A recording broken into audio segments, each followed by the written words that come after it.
La primera actividad de hoy, lo que tienen que hacer es escoger si en la foto pueden ver un ser vivo o no. So the first activity that you're going to do is you're going to pick if the thing in the picture is a living thing or not. Si es un ser vivo, vas a clicar el círculo verde y vas a poner así.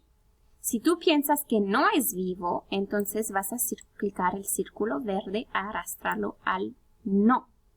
So if you think it's a living thing, then you're going to click the green circle and drag it to C, which means yes, C. If it's not a living thing, then you're going to click on the green and you're going to drag it donde dice no, no.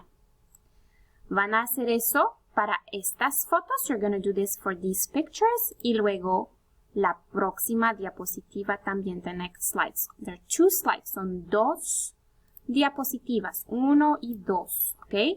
Y no te olvidas, después tienes un trabajo escrito. Puedes ir a la próxima diapositiva para empezar tu trabajo. Puedes ir a la próxima diapositiva para empezar el trabajo.